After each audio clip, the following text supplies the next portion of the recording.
Hello friends, I am Dr. Anupama Gadad, Assistant Professor of Commerce, Government First Grade College, Kittur.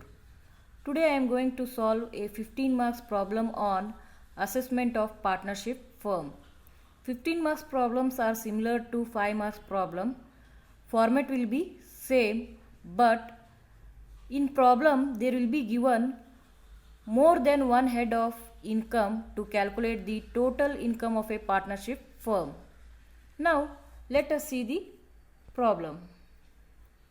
X and Y are the working partners in a professional firm sharing profits and losses in the ratio of 2:1. Friends, X ಮತ್ತು Y ಇಬ್ಬರೂ ಕೂಡ working partners ಇದ್ದಾರೆ. ಅವರ ಒಂದು profit ಮತ್ತು loss share ಮಾಡ್ಕೊಳ್ಳೋ ratio 2:1. The capital account of each partner showed a credit balance of rupees 50,000 as on 1/4/2018. X ಮತ್ತು Y ಇಬ್ಬರು ಒಂದು ಓಪನಿಂಗ್ ಕ್ಯಾಪಿಟಲ್ ಎಷ್ಟಿದೆ ಅಂತಂದರೆ 50,000 ಈಚ್ ಇದೆ on 1/4/2018. The following is the profit and loss account of the firm for the year ending 31st March 2019. Here they given profit and loss account for the year ending. In profit and loss account, debit side, salary to staff is rupees 36,000. Staff ಗೆ ಕೊಟ್ಟಿರೋ salary 36,000 rupees ಇದೆ. It is relating to profession, so it is allowable. It will not be considered. Next, salary to partners X rupees 24,000, Y rupees 24,000, total 48,000. Here, salary to partners is shown in the debit side of the profit and loss account. This amount will be added to net profit. Next, interest on capital. X rupees 7,000, Y rupees 7,000, total 14,000. In this problem, they have not given rate of interest on capital. If rate of interest is not given in the problem, then we have to calculate it by using the formula interest divided by capital into 100. ಈ ಫಾರ್ಮುಲಾನ use ಮಾಡಿಕೊಂಡ್ರೆ ನಾವು rate of interest on capital calculate ಮಾಡ್ಬೋದು. ಅಲ್ಲದೆ ನಾವೊಂದು ಪ್ರಾಬ್ಲಮಲ್ಲಿ ಇನ್ನೂ ಒಂದು simple ಮೆಥಡಲ್ಲಿ ನಾನು ನಿಮಗೆ ಯಾವ ರೀತಿ ಕ್ಯಾಲ್ಕುಲೇಟ್ ಮಾಡ್ಬೋದು ಅನ್ನೋದನ್ನು ಸೊಲ್ಯೂಷನ್ನಲ್ಲಿ ತಿಳಿಸ್ತೇನೆ. Next, office expenses is rupees 12,000. It is relating to profession, hence it is allowable, so we should not consider it. Next, municipal tax rupees 2,000. If it is relating to profession, then it is allowable, but in this problem, in additional information they given, it is relating to hence house property, so we have to take it, means it's a disallowable expenses. Next, donation rupees 15,000. Donation, it is not relating to profession, so it is a disallowable expenses. Depreciation is rupees 8,000. ಡೆಪ್ರಿಷಿಯೇಷನ್ನ 8,000 ಕೊಟ್ಟಿದ್ದಾರೆ. ಈ 8,000 ಅನ್ನು first ನಾವು ಡಿಸ್ಅಲೋಯೇಬಲ್ ಎಕ್ಸ್ಪೆನ್ಸಸ್ಸಲ್ಲಿ add ಮಾಡ್ಕೋತೀವಿ. Next, as per IT rules ಎಷ್ಟು ಅಲೋಯೇಬಲ್ ಇರುತ್ತಲ್ಲ ಅಷ್ಟು ಅಮೌಂಟನ್ನು less ಮಾಡ್ತೀನಿ. Next, net profit X rupees 30,000, Y rupees 15,000, total 45,000. Total net profit ಎಷ್ಟಿದೆ ಅಂದರೆ 45,000 ಇದೆ. ಇದನ್ನು ನಾವು ಇನ್ಕಮ್ ಫ್ರಾಮ್ ಪ್ರೊಫೆಷನ್ ಕ್ಯಾಲ್ಕುಲೇಟ್ ಮಾಡುವಾಗ net profit as per profit and loss ಅಕೌಂಟಲ್ಲಿ 45,000 ಅಂಥೇಳಿ ಕನ್ಸಿಡರ್ ಮಾಡ್ತೀವಿ. Next, credit side. First one, gross profit rupees 1,50,000. Gross profit 1,50,000 ಅನ್ನು ಕೊಟ್ಟಿದ್ದಾರೆ. Next, rent from house property rupees 18,000. It is not related to profession, so this income is be deducted as incomes chargeable under other heads. As we already know, this income is relating to income from house property, so to calculate income from house property it will be considered. Next one, dividend on shares of Indian company rupees 12,000. Dividend on shares of Indian company ಇದು other ಸೋರ್ಸಿಗೆ ಸಂಬಂಧಪಟ್ಟಂಥ ಒಂದು ಆದಾಯ. ಇದನ್ನು ನಾವು other source ಹೆಡ್ಡಲ್ಲಿ ತೋರಿಸೋಣ. ಹಾಗಾಗಿ ಇಲ್ಲಿ less incomes ಚಾರ್ಜೇಬಲ್ under other ಹೆಡ್ಸಲ್ಲಿ 12,000 ಕೂಡ ನಾವು ಲೆಸ್ ಮಾಡ್ಕೋಬೇಕು. Next total on both sides rupees 1,80,000. Next, additional information in that first one, donations include rupees 5,000 paid to Air Force Central Welfare Fund and balance of rupees balance to Prime Minister Drought Relief Fund. Friends, ಇಲ್ಲಿ 5,000 ಡೊನೇಷನ್ಸನ್ನು air force central welfare ಫಂಡ್ಗೆ ಕೊಟ್ಟಿದ್ದಾರೆ. ಈ 5,000 100% deduction without subject to maximum limit ಅಲ್ಲಿ ಬರುತ್ತೆ, ಅಂದರೆ A ಕೆಟಗರಿಯಲ್ಲಿ ಬರುತ್ತೆ. ಹಾಗಾಗಿ ಎಂಟೈರ್ 5,000 ATGಯಲ್ಲಿ ನಾವು ಡೊನೇಷನನ್ನು ಅಲೌ ಮಾಡ್ತೀವಿ. ಆ್ಯಂಡ್ ಬ್ಯಾಲೆನ್ಸನ್ನು ಪ್ರೈಮ್ ಮಿನಿಸ್ಟರ್ಸ್ ಡ್ರಾಟ್ ರಿಲೀಫ್ ಫಂಡ್ಗೆ ಕೊಟ್ಟಿದ್ದಾರಂತೆ. Prime ministers drought relief fund ಅಂದರೆ ಇದು 50% deduction with subject to maximum limit without subject to maximum ಲಿಮಿಟ್ಗೆ ಬರುತ್ತೆ. ಹಾಗಾಗಿ ಬ್ಯಾಲೆನ್ಸ್ ಅಂತಂದರೆ ಟೋಟಲ್ ಡೊನೇಷನ್ಸ್ 15,000 ಇದೆ. 15,000ಅಲ್ಲಿ 5,000 ಲೆಸ್ ಮಾಡಿದರೆ 10,000 rupees ಬ್ಯಾಲೆನ್ಸ್ ಉಳಿತೈತಿ. ಈ 10,000ಅಲ್ಲಿ ನಾವೇನು ಮಾಡ್ತೀವಿ ಅಂದರೆ 50% ಅಲೌ ಮಾಡ್ತೀವಿ. ಅಂದರೆ 10,000 50% ಅಂದರೆ ಎಷ್ಟಾಗುತ್ತೆ ಅಂದರೆ 5,000 rupees ಅಲೋಯಬಲ್ ಇರುತ್ತೆ as deduction under section 80G. Next, municipal tax paid rates to house property let out. Let out house ಪ್ರಾಪರ್ಟಿಗೆ ಸಂಬಂಧಪಟ್ಟಂತೆ ಮುನ್ಸಿಪಲ್ ಟ್ಯಾಕ್ಸನ್ನು ಕೊಟ್ಟಿದ್ದಾರಂತೆ. ನಾವು ಆಲ್ರೆಡಿ ಹೇಳಿದಾರೆ ಹಾಗೆ municipal tax it is relating to house property, so it is disallowable. ಈ ಒಂದು ಮುನ್ಸಿಪಲ್ ಟ್ಯಾಕ್ಸನ್ನು ನಾವೇನು ಮಾಡ್ತೀವಿ ಅಂದರೆ ಎನ್ಯುವಲ್ ವ್ಯಾಲ್ಯೂ ಕ್ಯಾಲ್ಕುಲೇಟ್ ಮಾಡುವಾಗ ಗ್ರಾಸ್ ಎನ್ಯುವಲ್ ವ್ಯಾಲ್ಯೂಯಲ್ಲಿ ಡಿಡಕ್ಟ್ ಮಾಡ್ತೀವಿ. Next, last one, depreciation allowable as per IT rules is rupees 10,000. Depreciation as per income tax rules ಪ್ರಕಾರ ಎಷ್ಟು ಅಲೋಯಬಲ್ ಇದೆ ಅಂದರೆ 10,000 ಅಲೋಯಬಲ್ ಇದೆ. ಹಾಗಾಗಿ ಈ 10,000 ನಾನು ಲೆಸ್ ಮಾಡ್ಕೋತೇನೆ. Last, compute the total income of the firm for the assessment year 2019-20. 19-20 assessment ಇಯರ್ಗೆ ಒಂದು total income of a partnership ಫರ್ಮನ್ನು ಕ್ಯಾಲ್ಕುಲೇಟ್ ಮಾಡಲಿಕ್ಕೆ ಕೇಳಿದ್ದಾರೆ. ನೆಕ್ಸ್ಟ್ ನಾವು ಈ ಇನ್ಫಾರ್ಮೇಷನ್ ಬೇಸಿಸ್ ಮೇಲೆ ಪ್ರಾಬ್ಲಮನ್ನು ಸಾಲ್ವ್ ಮಾಡೋಣ. Solution: computation of total income of a partnership firm for the assessment year 2019-20. Next, we have to draw 3 columns: particulars, amount. In particulars, first we will calculate the income from profession. To calculate income from profession, the format is first we have to take net profit as per profit and loss account. ಈ ಪ್ರಾಬ್ಲಮಲ್ಲಿ net profit as per profit and loss account, X ಅವರ ಒಂದು net profit 30,000 ಇದೆ, Y ಅವ್ರದ್ದು 15,000 ಇದೆ, total 45,000 ಇದೆ. X ಮತ್ತು Y ಇಬ್ಬರದು ಕೂಡ ನಾವಿಲ್ಲಿ ಇನ್ನರ್ ಕಾಲಮಲ್ಲಿ ತೊಗೊಂಡಿದ್ದೇವೆ ನೆಟ್ ಪ್ರಾಫಿಟ್. ನೆಕ್ಸ್ಟ್, ಔಟ್ವರ್ಡ್ ಕಾಲಮ್ಗೆ ಟೋಟಲ್ ನೆಟ್ ಪ್ರಾಫಿಟನ್ನು ತೊಗೊಂಡಿದ್ದೇವೆ. Next, add disallowable expenses.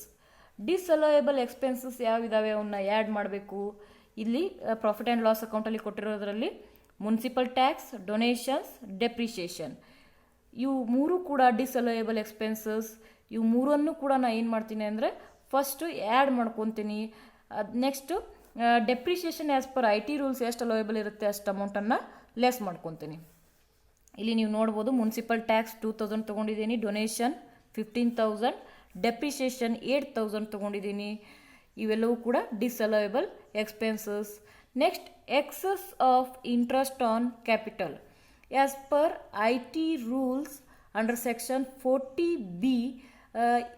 Interest on capital ಎಷ್ಟು ಅಲೋಯಬಲ್ ಇದೆ ಅಂದರೆ ಅಪ್ ಟು 12% ಅಲೋಯಬಲ್ ಇದೆ.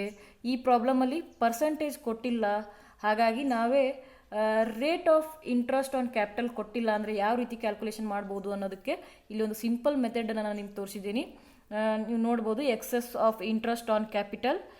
ಎಕ್ಸ್ ಎಷ್ಟು ರಿಸೀವ್ ಮಾಡ್ಕೊಂಡಿದ್ದಾರೆ ಅಂದರೆ 7,000 ರಿಸೀವ್ ಮಾಡ್ಕೊಂಡಿದ್ದಾರೆ, ಲೆಸ್ 50,000 ಇಂಟು 12%. 50,000 ಅಂದರೆ ಓಪ್ನಿಂಗ್ ಕ್ಯಾಪಿಟಲನ್ನು ತೊಗೋಬೇಕು. ಓಪ್ನಿಂಗ್ ಕ್ಯಾಪಿಟಲ್ ಎಕ್ಸ್ ಅವ್ರದ್ದು ಎಷ್ಟಿದೆ ಅಂದರೆ ಈ ಪ್ರಾಬ್ಲಮಲ್ಲಿ 50,000 ಇದೆ. 50,000 ಮೇಲೆ ನಾವು 12% ಮಾಡ್ಕೋಬೇಕು.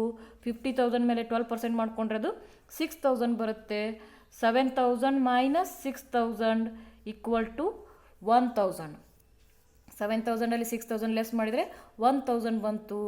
1,000 ಎಕ್ಸಸ್ ಇಂಟ್ರೆಸ್ಟನ್ನು ಎಕ್ಸಿಗೆ ಪೇ ಮಾಡಿದ್ದಾರೆ. ರೇಟ್ ಆಫ್ ಇಂಟ್ರೆಸ್ಟ್ ಪ್ರಾಬ್ಲಮಲ್ಲಿ ಕೊಟ್ಟಿದ್ದಿಲ್ಲ ಅಂದರೆ ಈ ರೀತಿ ಕ್ಯಾಲ್ಕುಲೇಷನ್ ಮಾಡ್ಕೋಬೇಕು. ಅದೇ ರೀತಿ ವಾಯ್ ಅವರು ಕೂಡ ಎಷ್ಟು ಇಂಟ್ರೆಸ್ಟ್ ಅಮೌಂಟ್ ಇಸ್ಕೊಂಡಿದ್ದಾರೆ ಅಂದರೆ 7,000 ಇಸ್ಕೊಂಡಿದ್ದಾರೆ. ಅವರ ಒಂದು ಓಪನಿಂಗ್ ಕ್ಯಾಪಿಟಲ್ 50,000 ಇದೆ. 50,000 ಮೇಲೆ 12% ಕ್ಯಾಲ್ಕುಲೇಟ್ ಮಾಡಿದರೆ 6,000 ಬರುತ್ತೆ. ಅಗೇನ್ 7,000 ಮೈನಸ್ 6,000 ಅಂದರೆ 1,000. X 1,000 and Y 1,000 total 2,000 inner ಕಾಲಮಲ್ಲಿ ನಾವು ತೊಗೊಂಡಿದ್ದೀವಿ. Next add salary to partners if already debited to profit and loss account. Profit and loss ಅಕೌಂಟಲ್ಲಿ ಡೆಬಿಟ್ ಸೈಡ್ ನಾವು ಸ್ಯಾಲ್ರಿಯನ್ನು ತೋರಿಸಿದ್ದೀವಿ. ಎಕ್ಸ್ ಅವ್ರದ್ದು ಎಷ್ಟಿದೆ ಅಂದರೆ 24,000 ಇದೆ. ವೈ ಅವ್ರದ್ದು ಕೂಡ 24,000 ಇದೆ. ಟೋಟಲ್ 48,000 ಇದೆ. ಇದನ್ನು ಕೂಡ ನಾವೇನು ಮಾಡ್ತೀವಿ ಅಂದರೆ ಇನ್ನರ್ ಕಾಲಮಲ್ಲಿ ತೊಗೋತೀವಿ. 48,000 ಇದನ್ನು ಆ್ಯಡ್ ಮಾಡ್ತೀವಿ. Total disallowable expenses plus salary to partners ಎಲ್ಲವನ್ನು ಆ್ಯಡ್ ಮಾಡಿದರೆ 75,000 ಬಂತು. ನೆಕ್ಸ್ಟ್ 45,000 ಪ್ಲಸ್ 75,000 ಮಾಡಿದರೆ 1,20,000 ಬಂತು. ನೆಕ್ಸ್ಟ್ 1,20,000 ಬಂದ ಮೇಲೆ next step is less depreciation as per IT rules. IT ರೂಲ್ಸಲ್ಲಿ ಎಷ್ಟು ಡೆಪ್ರಿಷಿಯೇಷನ್ ಕೊಟ್ಟಿದ್ದಾರೆ ಅಂದರೆ 10,000 ಕೊಟ್ಟಿದ್ದಾರೆ. 1,20,000 10,000 ಲೆಸ್ ಮಾಡಿದರೆ ಬ್ಯಾಲೆನ್ಸ್ ಈಸ್ 1,10,000. ನೆಕ್ಸ್ಟ್ ಈ ಅಮೌಂಟ್ ಬಂದ ಮೇಲೆ ನಾವು ನೆಕ್ಸ್ಟ್ ಸ್ಟೆಪ್ ಏನು ಮಾಡಬೇಕಂದ್ರೆ less incomes chargeable under other heads. ಬೇರೆ ಹೆಡ್ಡಿಗೆ ಸಂಬಂಧಪಟ್ಟಂಥ ಇನ್ಕಮ್ ಯಾವಿರುತ್ತಾವಲ್ಲ ಕ್ರೆಡಿಟ್ ಸೈಡ್ ಕೊಟ್ಟಿರೋ ಒಂದು ಇನ್ಕಮ್ಸನ್ನು ನಾವು ಇಲ್ಲಿ ತೊಗೋಬೇಕು. ಈ ಪ್ರಾಬ್ಲಮಲ್ಲಿ ಫಸ್ಟ್ ಯಾವ್ದು ಕೊಟ್ಟಿದ್ದಾರೆ ಅಂದರೆ ರೆಂಟ್ ಫ್ರಮ್ ಹೌಸ್ ಪ್ರಾಪರ್ಟಿ ಕೊಟ್ಟಿದ್ದಾರೆ. ಇಲ್ಲಿ ನೀವು ನೋಡ್ಬೋದು ರೆಂಟ್ ಫ್ರಮ್ ಹೌಸ್ ಪ್ರಾಪರ್ಟಿ 18,000 ಇದೆ. Dividend on shares of Indian company 12,000 ಇದೆ. ಇವೆರಡನ್ನೂ ಕೂಡ ನಾವು ಇನ್ಕಮ್ಸ್ ಚಾರ್ಜೆಬಲ್ ಅಂಡರ್ ಅದರ್ ಹೆಡ್ಸಲ್ಲಿ ಅಮೌಂಟನ್ನು ಲೆಸ್ ಮಾಡ್ಕೋಬೇಕು. Rent from house property 18,000, dividend from shares of Indian company 12,000, total 30,000 ನಾವು ಔಟ್ವರ್ಡ್ ಕಾಲಮಲ್ಲಿ ತೊಗೊಂಡಿದ್ದೀವಿ. 1,10,000 30,000 ಲೆಸ್ ಮಾಡಿದರೆ balance is 80,000. This is the book profit. ಈಗ ನಮಗೆ ಬುಕ್ ಪ್ರಾಫಿಟ್ ಸಿಕ್ತು. ಬುಕ್ ಪ್ರಾಫಿಟ್ ಸಿಕ್ಕ ಮೇಲೆ ನಾವೇನು ಮಾಡ್ಕೋಬೇಕಂದ್ರೆ ವರ್ಕಿಂಗ್ ಪಾರ್ಟ್ನರ್ಸ್ಗೆ ಎಷ್ಟು ಸ್ಯಾಲ್ರಿ ಅಲೋಯಬಲ್ ಇದೆ ಅನ್ನೋದನ್ನು ಕ್ಯಾಲ್ಕುಲೇಟ್ ಮಾಡಬೇಕು. Under section 40B to calculate that one first we have to take salary to working partners. X ಅವರಿಗೆ ಒಂದು ಸ್ಯಾಲ್ರಿ 24,000 ಕೊಟ್ಟಿದೆ. ವೈ ಅವ್ರಿಗೂ ಕೂಡ 24,000 ಕೊಟ್ಟಿದೆ. Total 48,000. It is the actual salary paid to working partners. Working ಪಾರ್ಟ್ನರ್ಸ್ಗೆ X ಮತ್ತು Y ಇಬ್ಬರಿಗೂ ಸೇರಿಸಿ ನಾವೇನು ಮಾಡಿದ್ದೀವಿ ಅಂದರೆ 48,000 ಸ್ಯಾಲ್ರಿಯನ್ನು ಪೇ ಮಾಡಿದ್ದೀವಿ. Next step remuneration allowable under section 40B. Remuneration allowable under section 40B calculate ಮಾಡಲಿಕ್ಕೆ ನಾವೇನು ಮಾಡ್ತೀವಿ ಅಂದರೆ ಬುಕ್ ಪ್ರಾಫಿಟ್ ಮೇಲೆ 90% ತೊಗೋಬೇಕು. 90% ಆಫ್ ಬುಕ್ ಪ್ರಾಫಿಟ್. ಈ ಪ್ರಾಬ್ಲಮಲ್ಲಿ ಬುಕ್ ಪ್ರಾಫಿಟ್ 80,000 ಇದೆ. 80,000 ಮೇಲೆ 90% ಕ್ಯಾಲ್ಕುಲೇಟ್ ಮಾಡಿದರೆ 72,000 ಬರುತ್ತೆ. 90% of book profit or rupees 1,50,000 whichever is more. ಇವೆರಡರಲ್ಲಿ ಯಾವುದು ಮೋರ್ ಇದೆ ಅದು ತೊಗೋಬೇಕು. 72,000 or 1,50,000 whichever is more means 1,50,000 will be taken. Next step next ನಾವೇನು ಮಾಡ್ತೀವಿ ಅಂದರೆ actual salary paid or salary allowable under section 40B ಎರಡರಲ್ಲೂ comparison ಮಾಡಬೇಕು. ಆ್ಯಕ್ಚುಯಲ್ ಸ್ಯಾಲ್ರಿ ಪೇಡ್ 48,000 ಇದೆ. ಸ್ಯಾಲ್ರಿ ಅಲೋಯಬಲ್ ಅಂಡರ್ ಸೆಕ್ಷನ್ 40Bಯಲ್ಲಿ 1,50,000 ಇದೆ. ಇವೆರಡರಲ್ಲಿ ಕಂಪ್ಯಾರಿಸನ್ ಮಾಡಿ ಯಾವುದು ಲೆಸ್ ಇರುತ್ತೆ ಅದು ತೊಗೋಬೇಕು. ಇಲ್ಲಿ ನೋಡ್ಬೋದು which ever is less is allowable. 48,000 ಮತ್ತು 1,50,000 ಲೆಸ್ ಯಾವುದಿದೆ ಅಂದರೆ 48,000 ಇದೆ. ಹಾಗಾಗಿ 48,000 ಔಟ್ವರ್ಡ್ ಕಾಲಮ್ಗೆ ತೊಗೊಂಡಿದ್ದೀವಿ. ನೆಕ್ಸ್ಟ್ ಸ್ಟೆಪ್ ಬುಕ್ ಪ್ರಾಫಿಟಲ್ಲಿ 48,000 ಲೆಸ್ ಮಾಡಿದರೆ balance is 32,000. It is the income from profession. Like this will calculate income from profession which is similar to 5 marks problems. ಈಗ ನಮಗೆ ಇನ್ಕಮ್ ಫ್ರಾಮ್ ಪ್ರೊಫೆಷನ್ ಸಿಕ್ತು. ನೆಕ್ಸ್ಟ್ ನಾವೇನು ಮಾಡಬೇಕಂದ್ರೆ ಬೇರೆ ಯಾವುದರ ಹೆಡ್ಡಲ್ಲಿ ಇನ್ಕಮ್ ಇದ್ದರೆ ಅದನ್ನು ಕ್ಯಾಲ್ಕುಲೇಟ್ ಮಾಡಬೇಕು. 15 ಮಾರ್ಕ್ಸ್ ಪ್ರಾಬ್ಲಮ್ ಸಾಲ್ವ್ ಮಾಡುವಾಗ ಫಸ್ಟ್ ನಾವು ಇನ್ಕಮ್ ಫ್ರಮ್ ಬಿಸ್ನೆಸ್ ಕೊಟ್ಟಿದ್ರೆ ಬಿಸ್ನೆಸ್ ಅಥವಾ ಪ್ರೊಫೆಷನ್ ಕೊಟ್ಟಿದ್ರೆ ಪ್ರೊಫೆಷನ್ ಕ್ಯಾಲ್ಕುಲೇಟ್ ಮಾಡಿ ನೆಕ್ಸ್ಟ್ ಬೇರೆ ಯಾವುದರ ಹೆಡ್ಡಲ್ಲಿ ಇನ್ಕಮನ್ನು ಕೊಟ್ಟಿದ್ರೆ ಅದನ್ನು ನಾವು ಕ್ಯಾಲ್ಕುಲೇಟ್ ಮಾಡಬೇಕು. ಇಲ್ಲಿ ಈ ಪ್ರಾಬ್ಲಮಲ್ಲಿ ಇನ್ಕಮ್ ಫ್ರಮ್ ಹೌಸ್ ಪ್ರಾಪರ್ಟಿಯನ್ನು ಕೊಟ್ಟಿದ್ದಾರೆ. ಅದನ್ನು ನಾವೀಗ ಕ್ಯಾಲ್ಕುಲೇಟ್ ಮಾಡೋಣ. ಇನ್ಕಮ್ ಫ್ರಮ್ ಹೌಸ್ ಪ್ರಾಪರ್ಟಿಯಲ್ಲಿ ರೆಂಟ್ ಫ್ರಮ್ ಹೌಸ್ ಪ್ರಾಪರ್ಟಿ ಕೊಟ್ಟಿದ್ದಾರೆ. It is ₹18,000. ಇಲ್ಲಿ ಫೇರ್ ಮಾರ್ಕೆಟ್ ವ್ಯಾಲ್ಯೂ ಮತ್ತು ಮುನ್ಸಿಪಲ್ ವ್ಯಾಲ್ಯೂ ಏನೂ ಕೊಟ್ಟಿಲ್ಲ. ಹಾಗಾಗಿ ರೆಂಟ್ ಫ್ರಮ್ ಹೌಸ್ ಪ್ರಾಪರ್ಟಿ ಏನಿದೆಯಲ್ಲ ಅದೇ ಏನಾಗುತ್ತೆ ಅಂದರೆ gross annual value. So gross annual value is 18,000. ಈ 18,000ಅಲ್ಲಿ ನಾವು ಈಗ ಮುನ್ಸಿಪಲ್ ಟ್ಯಾಕ್ಸ್ ಲೆಸ್ ಮಾಡಿದರೆ ನಮಗೆ ಎನ್ಯುವಲ್ ವ್ಯಾಲ್ಯೂ ಸಿಗುತ್ತೆ. So less municipal tax of rupees 2,000, balance is 16,000. It is the annual value. ನಮಗೀಗ ಎನ್ಯುವಲ್ ವ್ಯಾಲ್ಯೂ ಸಿಕ್ತು. ಎನ್ಯುವಲ್ ವ್ಯಾಲ್ಯೂ ಸಿಕ್ಕ ಮೇಲೆ ನಾವು ಏನು ಮಾಡಬೇಕಂದ್ರೆ less deduction under section 24. Deduction under section 24ಅಲ್ಲಿ ಇಲ್ಲಿ ಒಂದೇ ಡಿಡಕ್ಷನ್ ಬರುತ್ತೆ. That is standard deduction under section 24B. That is will be calculated 30% of annual value. Here annual value is rupees 16,000. 16,000 ಮೇಲೆ 30% ಕ್ಯಾಲ್ಕುಲೇಟ್ ಮಾಡಿದರೆ 4,800 ಬರುತ್ತೆ. ಈ 4,800 ನಾವು ಎನ್ಯುವಲ್ ವ್ಯಾಲ್ಯೂಯಲ್ಲಿ ಲೆಸ್ ಮಾಡಿ ಔಟ್ವರ್ಡ್ ಕಾಲಮಿಗೆ 11,200 ತೊಗೊಂಡಿದ್ದೀವಿ. It is the income from house property. ಈ ರೀತಿ ಹೌಸ್ ಪ್ರಾಪರ್ಟಿ ಇನ್ಕಮನ್ನು ನಾವು ಕ್ಯಾಲ್ಕುಲೇಟ್ ಮಾಡ್ತೀವಿ. ಇದನ್ನು ಡಿಟೇಲ್ ಆಗಿ ನಾವು ಇನ್ಕಮ್ ಫ್ರಮ್ ಹೌಸ್ ಪ್ರಾಪರ್ಟಿ ಯೂನಿಟಲ್ಲಿ ಡಿಸ್ಕಸ್ ಮಾಡಿದ್ದೀವಿ. Next head is income from other source. Income from other ಸೋರ್ಸಲ್ಲಿ ಒಂದೇ ಇನ್ಕಮನ್ನು ಕೊಟ್ಟಿದ್ದಾರೆ. That is dividend from shares in Indian company, which we already know that it will be exempt. So income from other source is nil. Dividend from Indian company ಏನಾಗುತ್ತೆ, exempt ಆಗುತ್ತೆ. ಹಾಗಾಗಿ other ಸೋರ್ಸಲ್ಲಿ ಒಂದೇ item ಇರೋದ್ರಿಂದ ಅದು income nil ಆಯಿತು. ನಾವು we have to make total of all the heads. First head is income from profession, that is amount of rupees 32,000. Income from house property is rupees 11,200. 32,000 plus 11,200 means 43,200. Income from other source is nil, so the gross total income is 43,200. Now we got gross total income. Next we have to deduct deduction under section 80G. 80G ಅಲ್ಲಿ ಏನು ಡೊನೇಷನನ್ನು ಕೊಟ್ಟಿದ್ದಾರಲ್ಲ ಆ ಅಮೌಂಟನ್ನು less ಮಾಡ್ಕೋಬೇಕು gross total ಇನ್ಕಮಿಂದ. 80G ಅಲ್ಲಿ ಡೊನೇಷನನ್ನು 5,000 rupees air force central welfare ಫಂಡಿಗೆ ಕೊಟ್ಟಿದ್ದಾರೆ.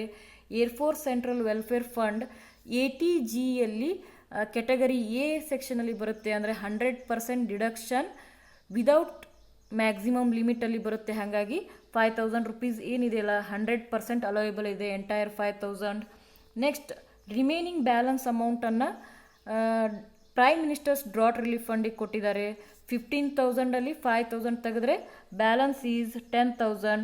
10,000 prime ministers drought relief fund ಇದೇನಾಗುತ್ತೆ ಅಂದರೆ ಬಿ ಕೆಟಗರಿಗೆ ಬರುತ್ತೆ. ಅಂದರೆ 50% ಡಿಡಕ್ಷನ್ ಅಲೋಯಬಲ್ ವಿದೌಟ್ ಮ್ಯಾಕ್ಸಿಮಮ್ ಲಿಮಿಟಲ್ಲಿ ಬರುತ್ತೆ. ಹಾಗಾಗಿ 10,000 50% ಅಂದರೆ 5,000 ಬರುತ್ತೆ. ಇದನ್ನು ಕೂಡ ನಾನು ಇನ್ನರ್ ಕಾಲಮ್ ತೊಗೊಂಡಿದ್ದೀನಿ. 5,000 plus 5,000 ಅಂದರೆ total 10,000. It will be taken in the outward column. Total donations 80Gಯಲ್ಲಿ ಎಷ್ಟು ಅಲೋಯಬಲ್ ಇದೆ ಅಂದರೆ 10,000 ಅಲೋಯಬಲ್ ಇದೆ. ಗ್ರಾಸ್ ಟೋಟಲ್ ಇನ್ಕಮ್ 43,200 ಬಂದಿದೆ. ಅದರಲ್ಲಿ 10,000 ಲೆಸ್ ಮಾಡಿದರೆ 33,200. It is the total income of the firm. ನಮಗೆ ಈ ರೀತಿ ಗ್ರಾಸ್ ಟೋಟಲ್ ಇನ್ಕಮಲ್ಲಿ ಡಿಡಕ್ಷನ್ಸ್ ಏನಾದರೂ ಇದ್ದರೆ ಅದನ್ನು ಲೆಸ್ ಮಾಡಿದರೆ ನಮಗೆ total income of the firm ಸಿಗುತ್ತೆ. ಈ ರೀತಿ ನಾವೇನು ಮಾಡ್ತೀವಿ ಅಂದರೆ 15 ಮಾರ್ಕ್ಸ್ ಪ್ರಾಬ್ಲಮನ್ನು ಕ್ಯಾಲ್ಕುಲೇಟ್ ಮಾಡ್ತೀವಿ. ಈ ಹೆಡ್ಡಲ್ಲಿ ಇನ್ಕಮ್ ಫ್ರಮ್ ಈ ಪರ್ಟಿಕ್ಯುಲರ್ಲಿ ಅಸೆಸ್ಮೆಂಟ್ ಆಫ್ ಪಾರ್ಟ್ನರ್ಶಿಪ್ ಫರ್ಮಲ್ಲಿ ಇನ್ಕಮ್ ಫ್ರಮ್ ಸ್ಯಾಲ್ರಿ ಬರೋದಿಲ್ಲ, ಇನ್ಕಮ್ ಫ್ರಮ್ SOP ಬರೋದಿಲ್ಲ. ಬಿಟ್ಟರೆ ರಿಮೈನಿಂಗ್ 4 ಹೆಡ್ಸ್ ಬರುತ್ತೆ. ಅವು ಯಾವುದಾದ್ರೂ ಇನ್ಕಮ್ ಕೊಟ್ಟಿದ್ರೆ first income from business calculate ಮಾಡಿ ಆಮೇಲೆ ರಿಮೈನಿಂಗ್ ಹೆಡ್ ಇನ್ಕಮನ್ನು ಕ್ಯಾಲ್ಕುಲೇಟ್ ಮಾಡಿದರೆ ನಮಗೆ ಗ್ರಾಸ್ ಟೋಟಲ್ ಇನ್ಕಮ್ ಸಿಗುತ್ತೆ. ಈ ರೀತಿ ನಾವು ಅದರಲ್ಲಿ ಡಿಡಕ್ಷನ್ಸ್ ಏನಾದರೂ ಇದರ ಲೆಸ್ ಮಾಡಿದರೆ ಟೋಟಲ್ ಇನ್ಕಮ್ ಸಿಗುತ್ತೆ. Like this we have to solve 15 marks problems. Thank you.